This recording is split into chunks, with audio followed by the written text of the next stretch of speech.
Gloria a Dios. Dios les bendiga, hermanos, a todos. Bienvenidos a la casa del Señor. Vamos a continuar con nuestra serie esta mañana y quiero invitarle a que abra su Biblia, por favor.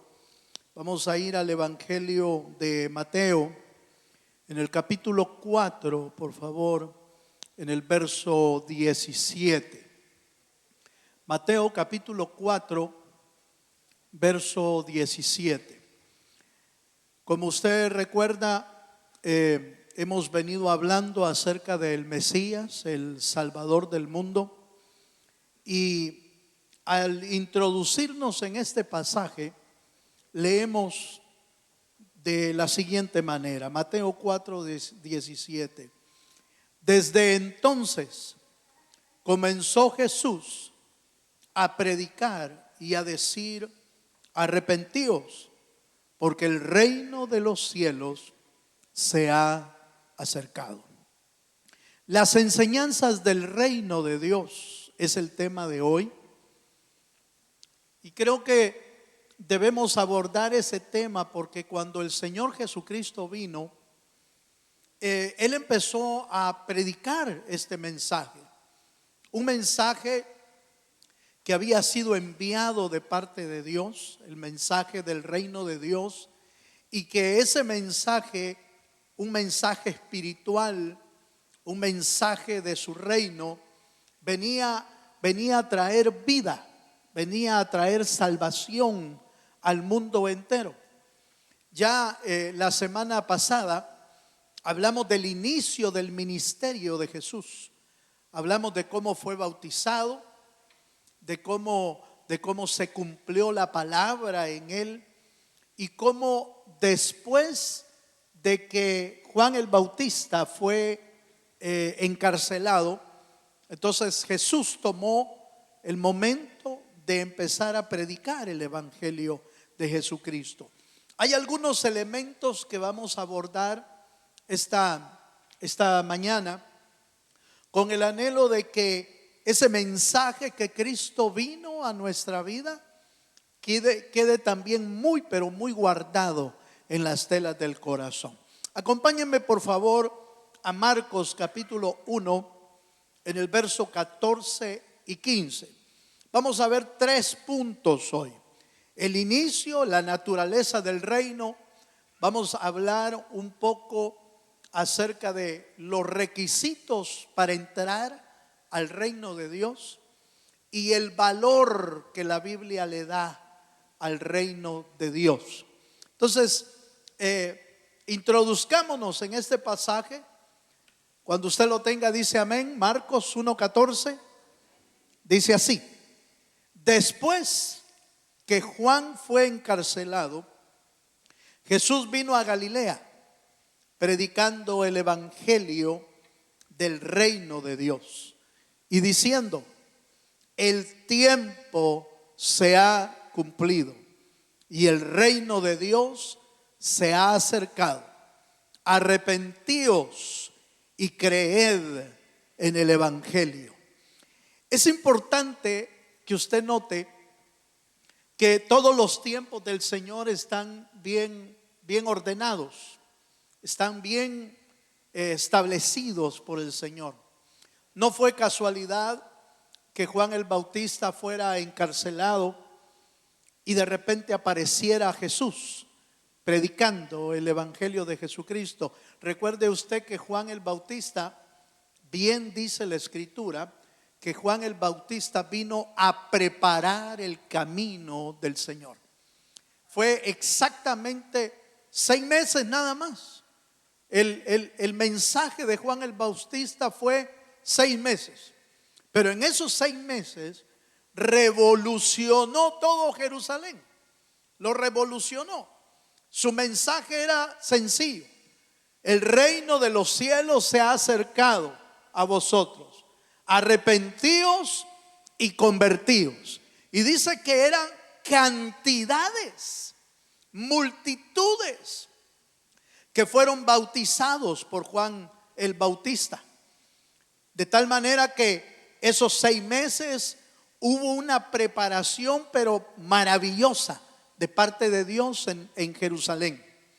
Pero lo encarcelan a Juan y de repente aparece el Hijo de Dios predicando no un mensaje diferente, sino un mensaje bien acorde a lo que Juan había estado predicando. Apareció el Hijo de Dios y él empezó a predicar: el reino de los cielos se ha acercado a vosotros. ¿Cuántos dicen amén? Pero hay un término ahí que me gustó mucho como para recalcarlo esta mañana.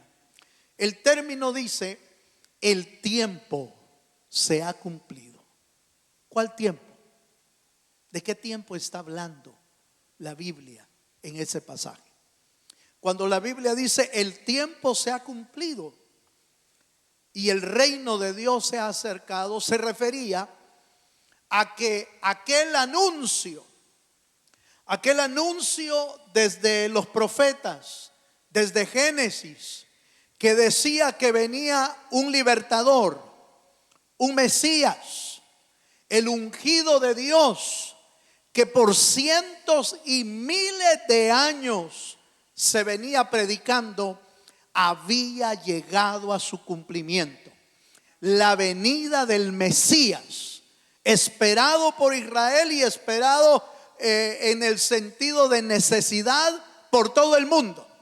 Todo el mundo necesita del evangelio de Jesucristo. ¿Cuántos dicen amén? Los anuncios eran: vendría un Salvador. Desde Génesis, allá desde Adán y Eva, cuando le dijeron a la mujer: de ti, de tu simiente, mujer, saldrá uno que aplastará la cabeza de la serpiente. Se refería a Cristo. Ya estaban anunciando la venida de Jesucristo. Dijeron: la serpiente va a morderlo en el carcañal, pero esa simiente va a aplastar la cabeza de la serpiente. Mire qué tremendo. Ya estaban hablando de Jesús.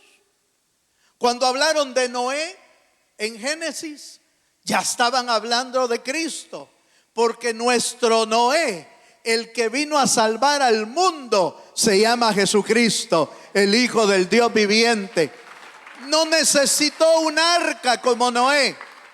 Él mismo es el arca de salvación. Desde Génesis, pasando por todos los profetas: Isaías, Ezequiel, Jonás, todos los profetas anunciaron que vendría el Mesías y que vendría el ungido de Dios. Cuando la Biblia dice el tiempo se ha cumplido, se refiere a que todo lo anunciado se hizo vida y verdad cuando Cristo vino a la tierra. ¿Me estoy dando a entender, hermano? Se hizo vida cuando Jesús, el Hijo de Dios, apareció en la tierra. Maravilloso, y hermano, somos bienaventurados en que el Hijo de Dios nos haya alcanzado a todos.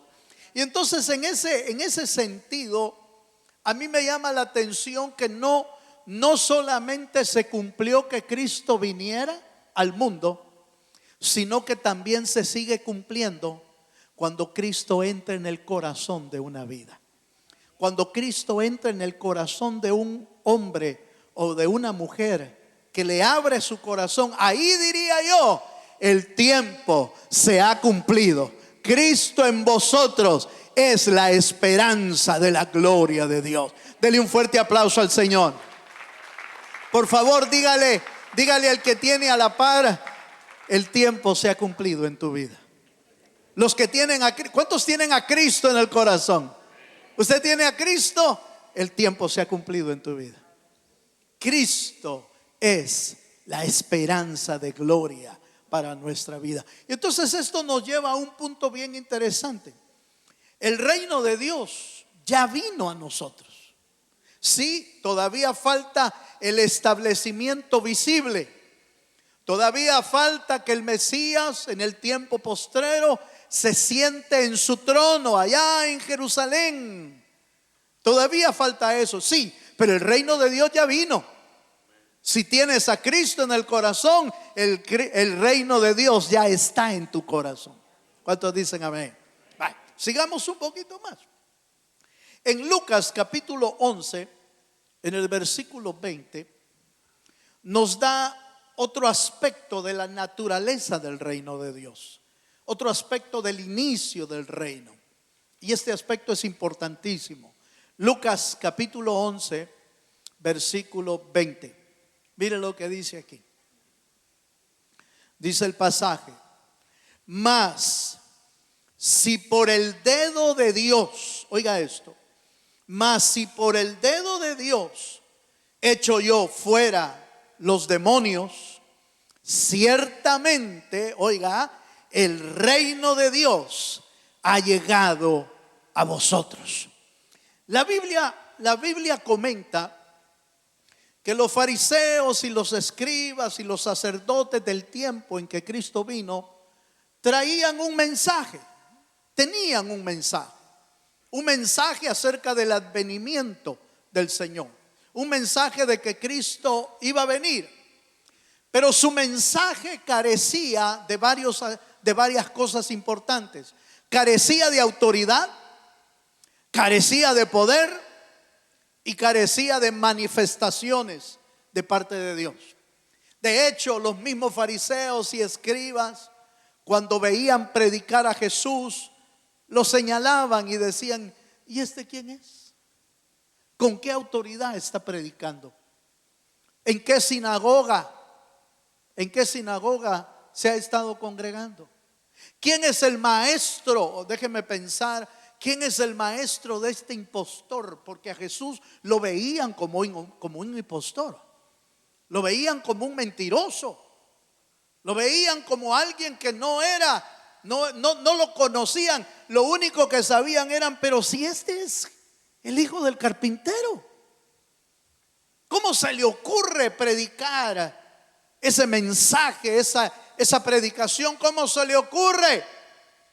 Pero lo que no podían refutar, lo que no podían rechazar, es que cada palabra que salía de la boca de Dios, de la boca de Jesús, llevaba autoridad y llevaba poder de Dios. No oigo amén. Cada palabra que salía de la boca de Jesús llevaba autoridad y llevaba poder de Dios. Las almas se convertían, los demonios salían dando gritos, los cojos eran levantados, los paralíticos eran tratados, hermano, con milagros, los ciegos miraban, los sordos oían, y el poder de Dios se revelaba cada día en las calles de Jerusalén, porque Cristo predicaba: el reino de Dios se ha acercado a vosotros. ¿Cuántos dan gloria a Dios? Eso nos lleva a que el reino de Dios es una realidad presente y una realidad que transforma vidas, que transforma, en el que el poder de Dios se manifiesta. Sí, algunos empezaron a cuestionar a Cristo. ¿Y por qué? ¿Y por qué le dices que tus pecados le son perdonados? ¿Quién eres tú? Y el Señor les decía: ¿qué es más fácil, decir que tus pecados te son perdonados, o decirle: levántate y anda, porque Dios tiene poder? Y se levantaban, y los que lo acusaban se quedaban así como: ¿y este quién es? ¿Qué tiene ese poder para hacerlo? De repente veían a los endemoniados dar de gritos y ser liberados, y decían: ¿y usted? ¿Y quién te ha dado? ¿Quién te ha dado esa autoridad para sacar fuera demonios? Y el Señor les decía: si por el dedo de Dios echo fuera demonios, es que el reino de Dios se ha acercado a vosotros. Los milagros, el poder, las sanidades, la liberación de demonios era una muestra que el reino de Dios se había acercado. ¿Cuántos dicen amén? Qué maravilloso, hermano, que en esa liberación que por supuesto los fariseos y los escribas han de haber hecho a un lado a los demonios, han de haber hecho a un lado a la gente endemoniada, mejor ni las volteaban a ver porque no podían hacer nada.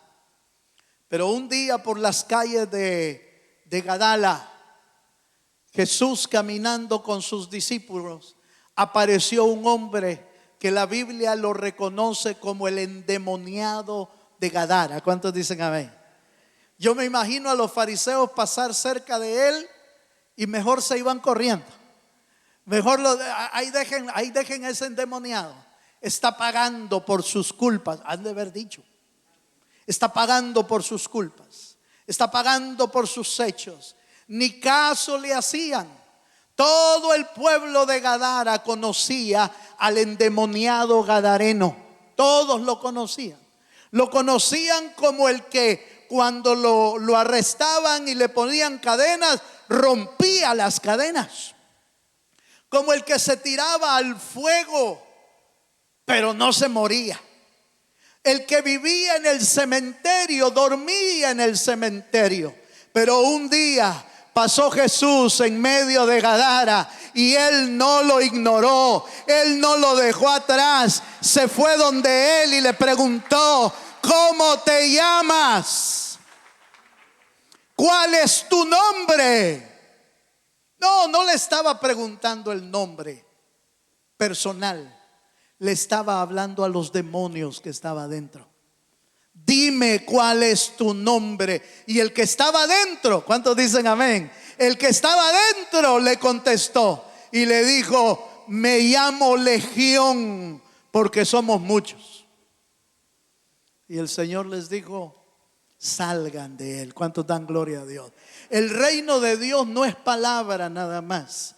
El reino de Dios no se trata de rituales, no se trata de costumbres, no se trata de emociones, se trata de poder de Dios. Por eso Pablo dijo: no me avergüenzo del evangelio, porque el evangelio es poder de Dios para salvación. ¿Cuántos dan gloria a Dios? ¿Cuántos creen en el evangelio de Jesucristo? Sí. Hermano, toda la ciudad de Gadara fue a ver al que ahora era libre. No, fíjese que no salieron para ver a Jesús. Fueron a ver al ex endemoniado. Aleluya. Y lo encontraron totalmente diferente. El que andaba desnudo en las calles ahora estaba vestido. El que rompía las cadenas ahora, y que nadie, no se sujetaba a nadie, ahora estaba sentado a los pies de Jesucristo. El que andaba, hermano, babeando, gritando, diciendo quizás obscenidades, maldiciones, gritando a saber qué cosas, ahora está en su juicio cabal a los pies de Jesucristo. Ese es el evangelio de Jesucristo. Eso es que el reino de Dios se ha acercado a nosotros. ¿Cuántos dicen amén? Mira, hermano, yo no sé, yo les decía a los hermanos en la mañana, al ver al endemoniado gadareno y toda la obra que el Señor hizo en su vida, de plano dice: no hay hombre y no hay mujer que Dios no pueda cambiar. ¿No le parece? La condición del endemoniado gadareno era extrema. La condición y vida del gadareno era totalmente extrema. ¿Quién como el gadareno? Quizás usted y yo no le llegamos, pero ni a los piecitos al gadareno. ¿Cuántos dicen amén? No llegamos a eso. Lo más seguro es que usted y yo diríamos: no, hermano, pero yo a ese tipo no le llego. Yo era pecador, pero no tanto. Así nos tratamos nosotros. Yo era malo, pero no tanto. Yo era aquí, pero no tanto. Yo era allá, pero no tanto. Pero mi punto es que si Dios pudo cambiar al gadareno, también te puede cambiar a ti y me puede cambiar a mí de toda la vana manera de vivir. Dios puede cambiarnos.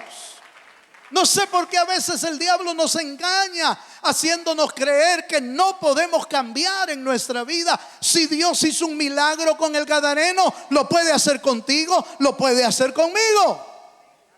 Porque Dios es poderoso. Dios es maravilloso. El reino de Dios, el tiempo se ha cumplido, y el reino de Dios es un reino de poder. Es un reino que transforma. Es un reino que cambia vidas. Un reino, hermano, un reino que cambia el futuro de toda una comunidad, de todo el mundo, si le abre las puertas a Jesús. Número 3. En cuanto a la naturaleza del reino, debemos decir en Juan 18:36, la Biblia no registra ahí que el reino de Dios no es de este mundo. Su naturaleza es celestial. Juan 18, verso 36 dice: respondió Jesús, oiga esto, qué maravilloso. Respondió Jesús: mi reino no es de este mundo.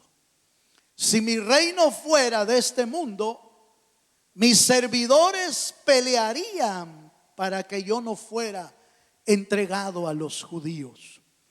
Pero mi reino, oiga, no es de aquí. ¿Cuántos dicen amén? Este pasaje está citado en aquella escena bíblica donde Jesús está siendo cuestionado. ¿Por qué se llama rey? ¿Por qué los discípulos le llaman rey? ¿Por qué, si eres rey, por qué, dónde está tu ejército? ¿Dónde está el pueblo que te busca? ¿Dónde está el ejército? ¿Dónde está tu reino? Y entonces Jesús tiene que explicarles: es que mi reino no es de este mundo. Cualquiera pudo haber dicho: qué salida más olímpica, ¿va? Aleluya. El humano, qué salida más olímpica la que está dando. No es de este mundo, porque no veo a ni uno del ejército. Pero ahora que usted y yo conocemos al Cristo, sabemos que los ejércitos celestiales que siguen al Señor, un solo angelito es suficiente para acabar a todo un país. Eso lo dice la Biblia, no lo digo yo, lo dice la Biblia. Un solo ángel podía matar a miles y miles de hombres y mujeres que se oponían. Pero Jesús no vino a mostrar el reino de Dios físico todavía.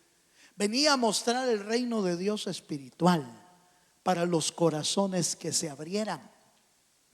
Y entonces Jesús les dice: mira, mi reino no es de este mundo. Porque si mi reino fuera de aquí, mis servidores vinieran y me rescatarían. Pero es que mi reino es de allá arriba. ¿Cuántos saben eso, hermano? Yo les comentaba a mis hermanos temprano, les decía: hermano, yo creo que allá arriba los ángeles, los arcángeles, los querubines han de haber estado pero listos con la espada, esperando la orden de Cristo para venir a destruir a todo malvado. Solo estaban esperando: Señor, da la orden y nosotros te rescatamos de ahí. Da la orden y hacemos pedazo a todo el imperio romano y a todos los que te están maltratando. Danos la orden. Yo me imagino a Miguel, que es el arcángel de los ejércitos de Jehová. Yo me imagino a Miguel, hermano, ya con la espada desenvainada, esperando: Señor, da la orden y yo me los echo. Aleluya. Yo me los echo a todos estos, los mato.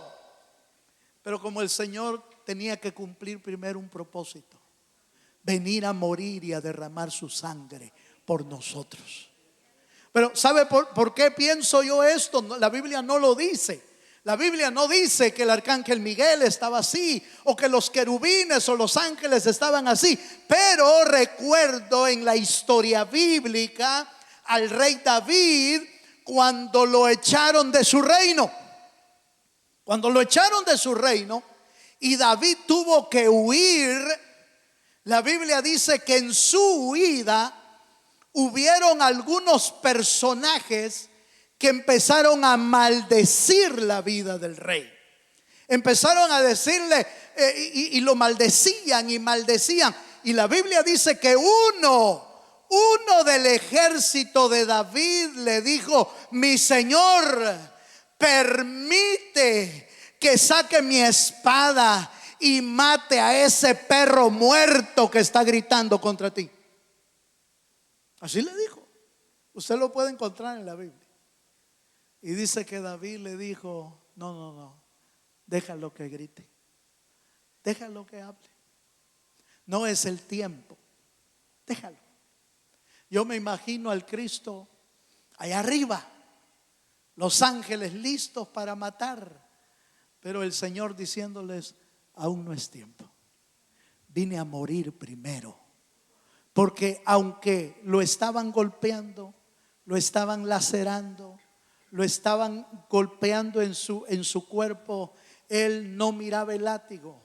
Él no ponía su atención en el dolor, ponía su atención en tu vida y en mi vida, porque él sabía que un día te iba a alcanzar a ti y a mí con su salvación.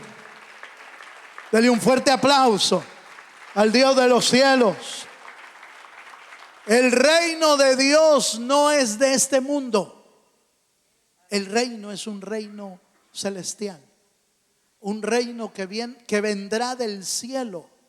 No todos lo lograron ver cuando Cristo vino, como hoy en día. Hay gente que no logra ver el reino de Dios. Hay gente que cree que este mensaje no tiene que ver nada con Dios. No lo entienden. Pero en la cruz del Calvario hubo un ladrón que entendió que Jesús era rey. Un ladrón entendió que Jesús era rey. Y le dijo estas palabras: Señor, acuérdate de mí cuando vengas. ¿En qué? Lo vio como rey. Si usted y yo no lo vemos como rey todavía, pidámosle al Señor verlo, porque solo entendiendo que Él es rey, vamos a permitir que reine sobre nuestra vida y sobre nuestro ser. ¿Cuántos dicen amén, hermano? Bueno, dejemos ahí ese primer punto. El primer punto es el inicio y la naturaleza del reino. Veamos un segundo punto: los requisitos para entrar al reino de Dios. ¿Hay requisitos para entrar? Sí. No, esto no es gratis. Aleluya. Para entrar no es gratis. Voy a tratar de explicar muy bien esto. No es gratis si no nos arrepentimos. Si nos arrepentimos, entonces es gratis para los arrepentidos. Pero déjeme mostrarle algunos aspectos de la entrada al reino de Dios. Mateo capítulo 19, verso 14. Ahí encontramos el primer requisito.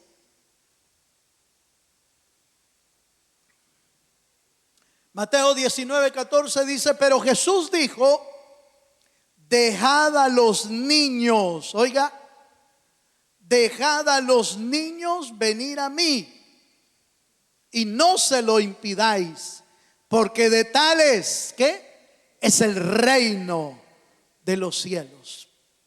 Oiga esta primera parte, este primer requisito.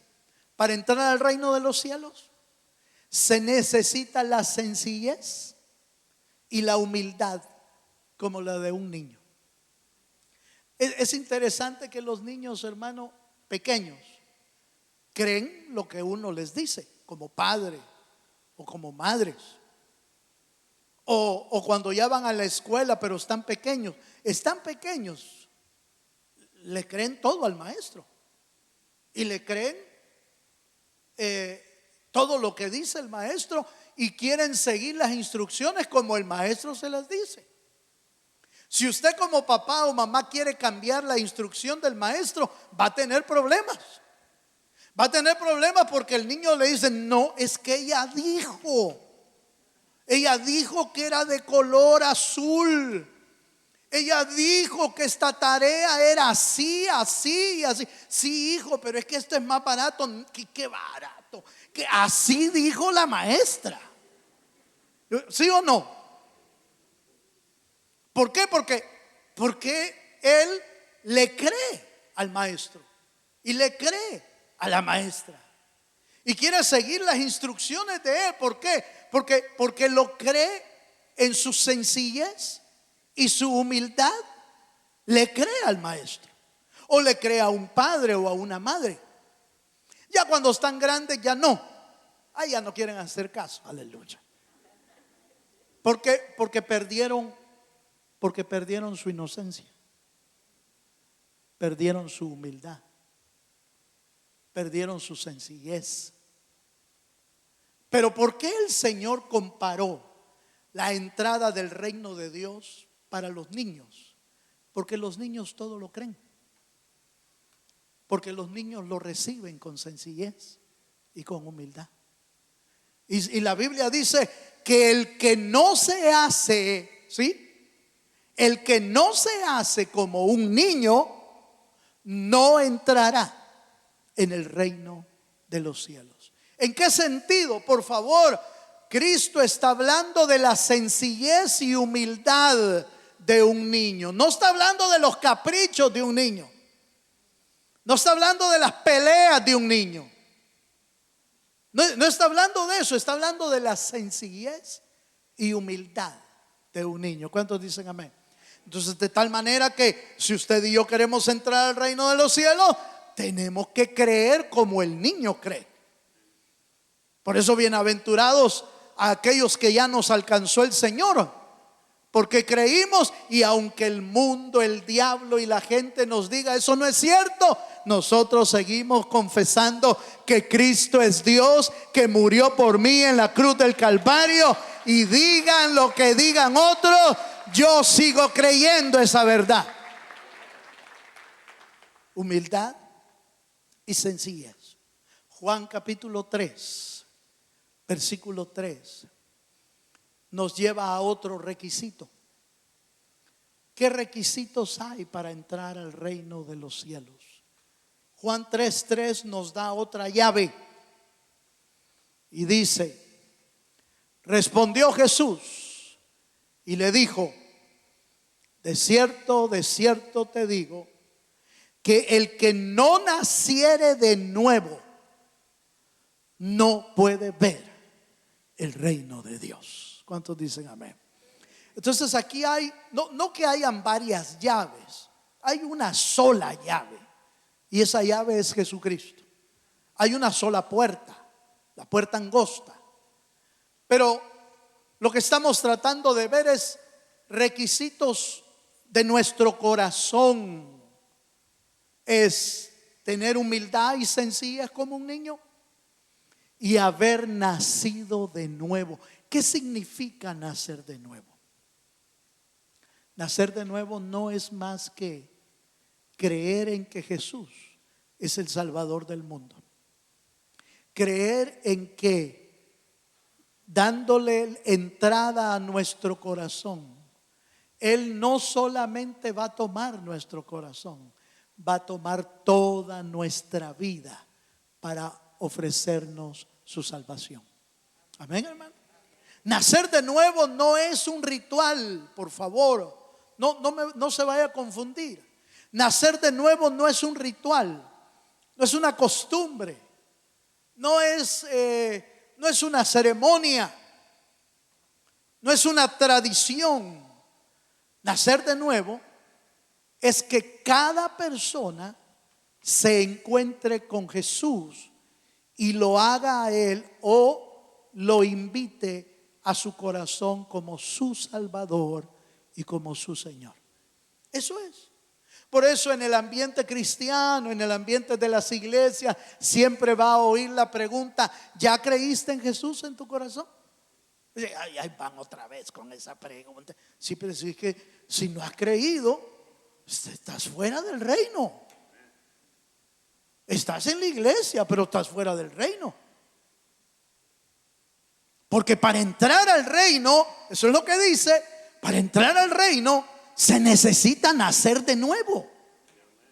Y nacer de nuevo es creer en Jesucristo, que es el único que puede perdonar nuestros pecados, porque Él murió en la cruz para salvarnos. Eso es nacer de nuevo. Es creer en Jesucristo. Es olvidarte de que tú puedes ser salvo por tu propia cuenta. Es olvidarte de que tú vas a subir por una escalera y que tú vas a llegar al cielo solo. Como lo quisieron hacer los de la Torre de Babel, ¿se acuerda?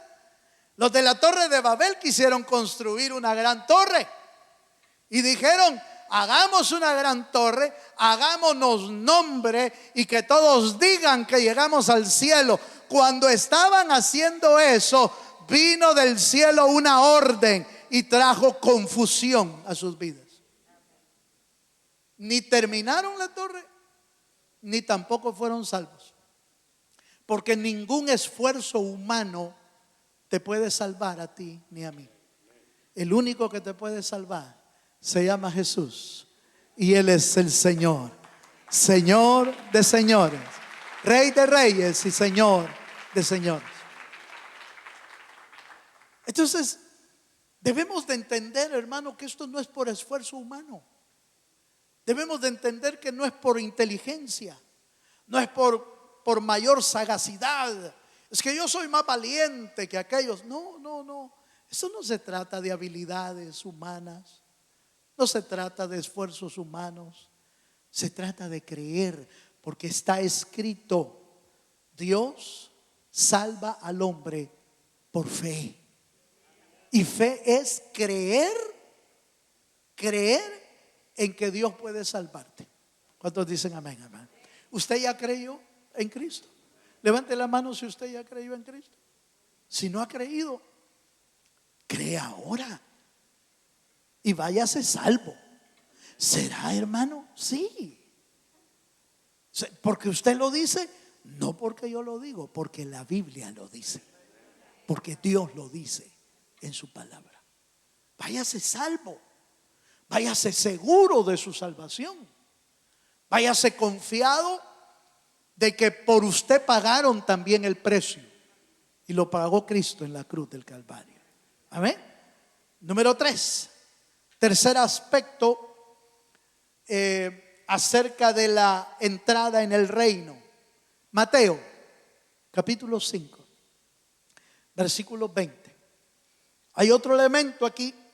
Ya hablamos de la humildad de un niño, ya hablamos del nacer de nuevo en Cristo, pero póngale atención a este verso.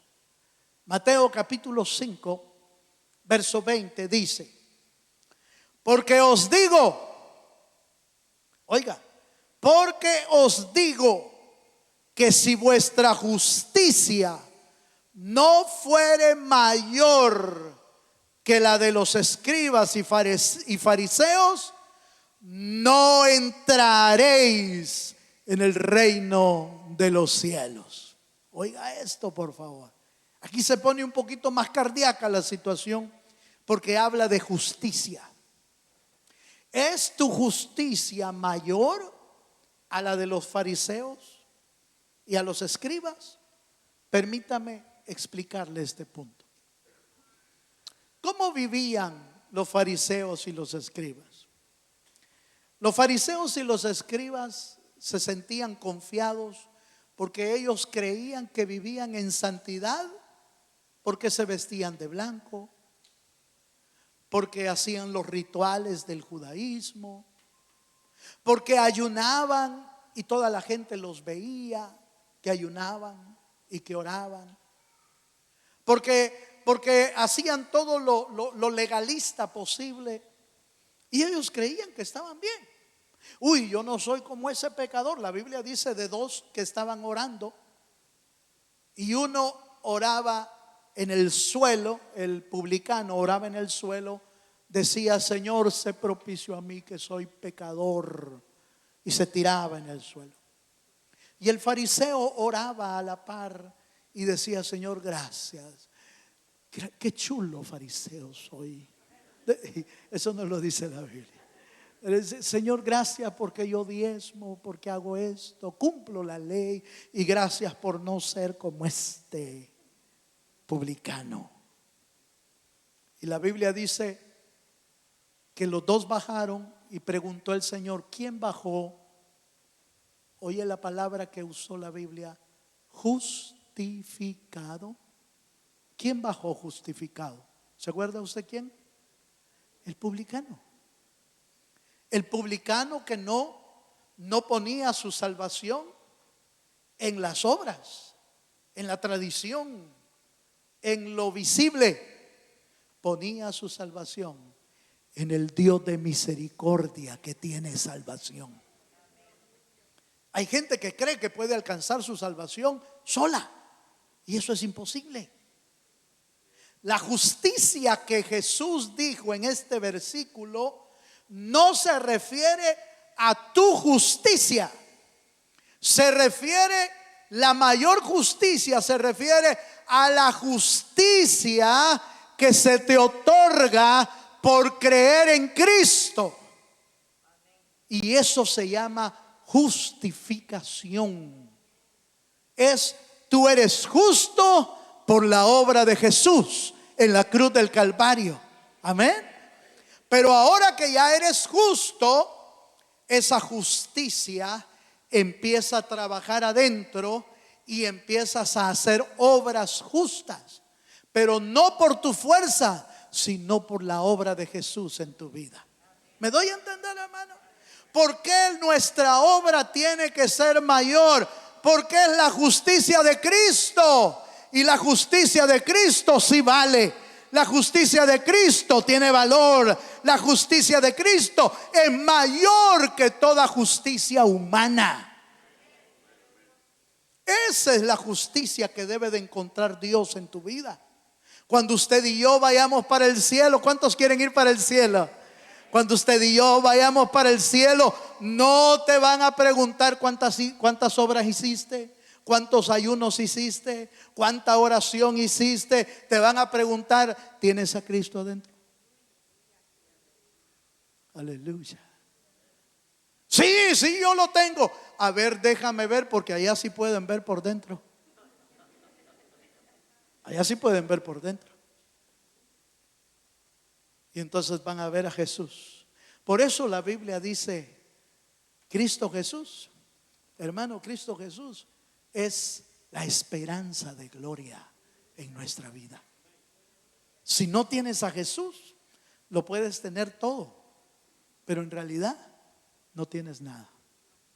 Pero si tienes a Cristo, aunque no tengas muchas cosas, tienes todo para entrar en el reino de los cielos. Aleluya. ¿Cuánto dan gloria a Dios? Déjeme mostrarle un último punto. Ya hablamos de la naturaleza del reino. Ya hablamos de los requisitos para entrar en el reino. Déjeme hablarle rápidamente del valor del reino de Dios. ¿Cómo mira Dios su reino y cómo el creyente debe ver el reino de Dios? ¿Cómo dice la Biblia que debemos verlo? Acompáñeme a un versículo en Mateo, capítulo 13, verso 44 al 46. Hay dos parábolas aquí. Dos parábolas que descubren, relatan, describen cómo es el reino de los cielos. Y dice el pasaje, Mateo 13, 44: dice: además, el reino de los cielos es semejante a un tesoro escondido en un campo, el cual un hombre halla y lo esconde de nuevo, y gozoso por ello va y vende todo lo que tiene y compra aquel campo. Verso 45. También el reino de los cielos es semejante a un mercader que busca buenas perlas, y que habiendo hallado una perla preciosa, fue y vendió todo lo que tenía. ¿Y qué dice, hermano? Y lo compró. Estas dos parábolas describen el valor que tiene el reino de Dios para el que lo encuentra. ¿Qué valor le tiene que dar el creyente al reino de los cielos? La Biblia lo describe. Lo describe como un campo, como un tesoro en el campo. Lo describe como una perla preciosa. Y dice del primero: el hombre encontró un tesoro en el campo. ¿Cuál es ese tesoro? Cristo Jesús es nuestra salvación. El mayor tesoro que usted y yo podemos tener es que somos hijos de Dios y que Cristo mora en nosotros. Es el mayor tesoro que usted y yo podemos descubrir. Pero dice que el hombre encontró el tesoro, pero mire lo que hizo: no fue a publicarlo, sino que lo que hizo fue a vender todo lo que tenía. ¿Para qué? Para comprar el campo. Entonces, el reino de los cielos se convierte en lo más valioso que tú y yo tenemos.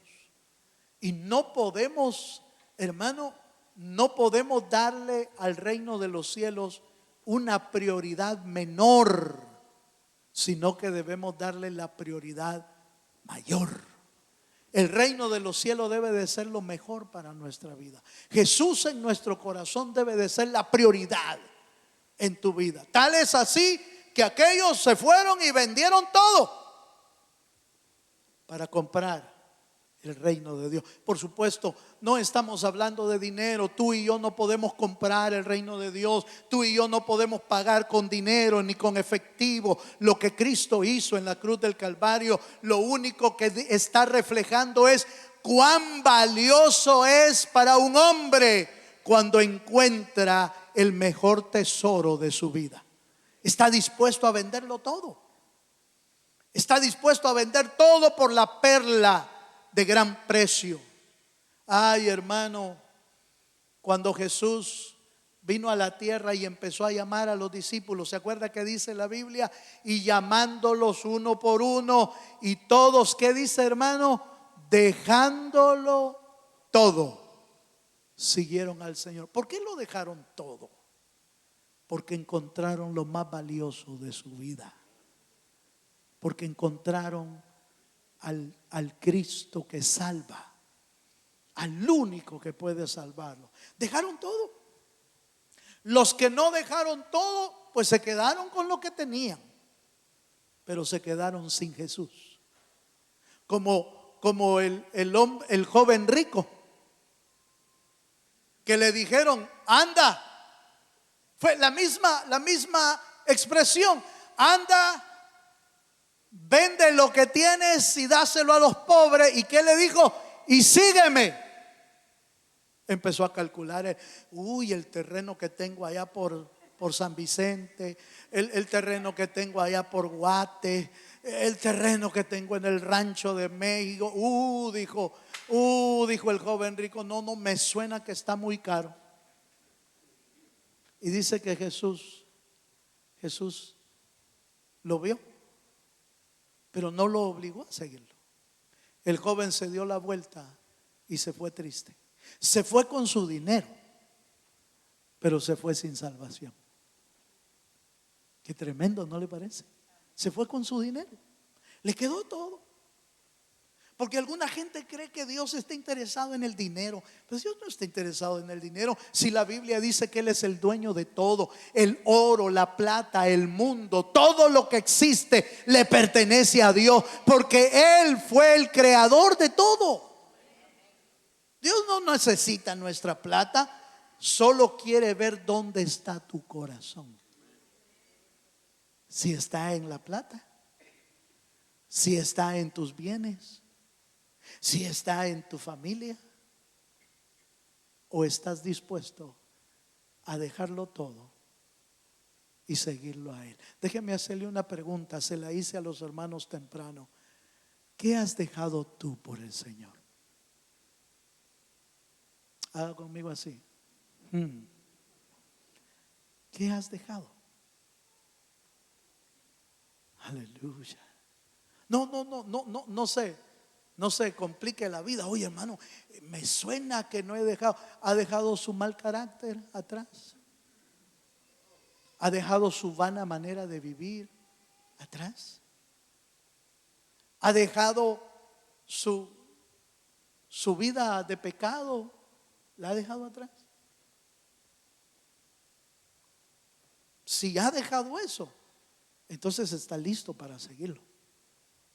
Y si no lo ha dejado, dígale al Señor que Dios le ayude a dejarlo. Porque tu prioridad para entrar al reino, eso es lo que dice, para entrar al reino tienes que haberlo dejado todo. Todo lo que te estorba, vaya, véalo desde este ángulo. Todo lo que te estorba para seguir a Jesús. Lo que no te estorba, no tienes que dejarlo, hermano. Porque algunos ya están viendo a la esposita. Aleluya.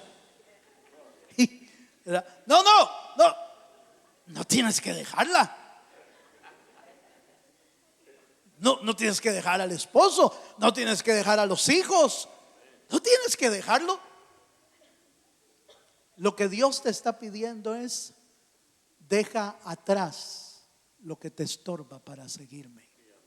Eso es lo que tienes que dejar. ¿Le estorbaban las riquezas al joven rico? ¿Le estorbaban las riquezas al joven rico? Sí, le estorbaban. Su corazón estaba en la riqueza. Su corazón. Algunos vinieron con el Señor y le dijeron: Señor, ¿qué tenemos que hacer para seguirte, Señor? Déjalo todo y sígueme. Y algunos le preguntó: Señor, mira, ahorita no puedo dejarte porque acabo de comprar unos terrenitos. Quédate con los terrenitos. Señor, no puedo seguirte porque mira, estoy haciendo esto. Quédate con él. Dios no te va a obligar a seguirlo. Pero cuando Cristo es tu Salvador, se convierte en tu prioridad. Se convierte Él en tu prioridad. Por eso el valor de estas dos parábolas, la parábola del campo con un tesoro y la parábola de la perla preciosa, pone en alto que lo que encontraste tiene más valor que todo lo demás. Ese es el reino de Dios. Y por eso el Señor hace un llamado. Yo voy a terminar con este llamado. ¿Cuál es el llamado que el Señor hace al creyente? Acompáñame a Mateo 6:33. No es casualidad que el Señor haga este llamado como un llamado permanente para seguirlo a Él. Mira lo que dice Mateo 6:33. Dice el pasaje: más buscad. ¿Qué dice? ¿Lo puede leer? Más buscad primeramente el reino de Dios y su justicia, y todas estas cosas os serán añadidas. Buscad primeramente. Esa es prioridad. Tu prioridad es el reino de Dios. Puede simplificarlo. Podemos simplificarlo de esta manera porque últimamente se ha predicado mucho acerca del reino de Dios y a veces se ha predicado mal del reino de Dios. Hay gente que ha predicado del reino de Dios como dinero, como riquezas, como busca el reino y te va a hacer Dios reyes. No, yo no estoy hablando de ese reino. Yo puedo simplificar. Busca primeramente el reino de Dios, lo puedo simplificar en esta palabra: busca primeramente a Jesús y todas las demás cosas vendrán por añadidura.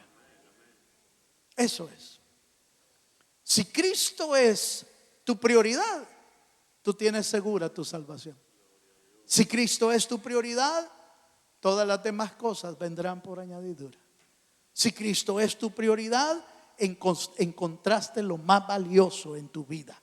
Si Cristo es tu prioridad, el poder de Dios se va a manifestar porque Cristo está adentro. Si Cristo es tu prioridad, tu tiempo ha llegado. Si Cristo es tu prioridad, no te puedes quedar cruzado de brazos. Búscalo con todo tu corazón y Él seguirá cumpliendo su obra en tu vida, como está escrito. Como está escrito: el que comenzó la buena obra en vosotros ha de perfeccionarla. Póngase de pie, por favor. Póngase de pie conmigo. El mensaje del reino de Dios es un mensaje maravilloso pero sencillo. Maravilloso pero sencillo. Y hoy es una buena mañana para aquellos que le queremos decir: Señor, yo quiero buscar tu reino. Quiero buscarte a ti, Jesús, como en la prioridad de mi vida. Cierra tus ojos un momento. Y aquellos que se animen a decirle esta mañana: Señor, sé tú mi prioridad. Yo voy a invitarte a que te vengas aquí adelante conmigo, a decirle a Él: Señor, yo quiero que tú seas el primer lugar de mi vida. Yo quiero que tú seas lo más importante de mi vida. Yo quiero que tú seas esa prioridad que encontré, o más bien tú me encontraste a mí.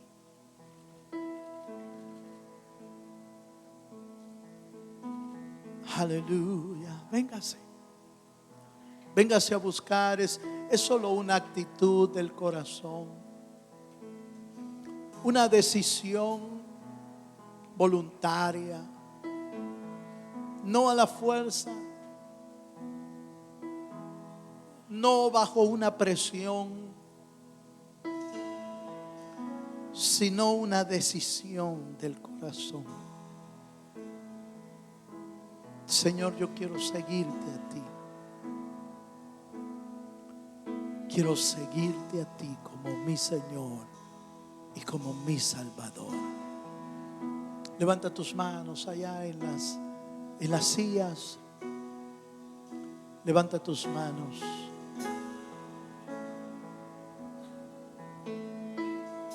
Si has hallado a Jesús,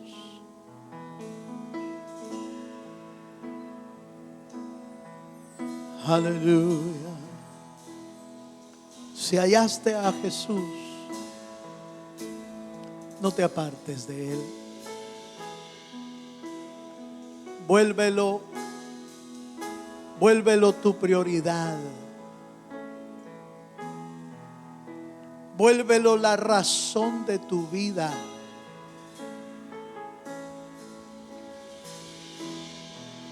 Vuélvelo a Él lo más valioso para ti. Aleluya. Así con tus ojos cerrados, toma decisiones ahí. Eres mi plenitud, Toma decisiones. Cristo Jesús. Eres Si tienes a Cristo, Cristo Jesús. lo tienes todo. Eres mi plenitud, Si tienes a Jesús, Cristo Jesús. lo tienes todo. Eres mi plenitud, Lo más importante de tu vida eres mi plenitud, es tu salvación. Cristo Jesús. Eres mi plenitud. Cristo Jesús. Eres mi plenitud, Sí, Señor. Cristo Jesús. Eso es. Eres mi plenitud. Si te tengo a ti, lo tengo todo.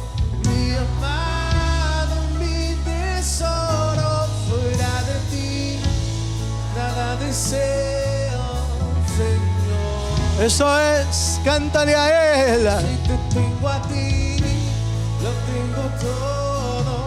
Mi amado, mi tesoro. Fuera de ti, nada deseo. Que no haya nada más importante que Jesús. Te tengo a ti, lo tengo todo. Que no haya nadie más importante que Jesús. Nada deseo, Señor. Aleluya.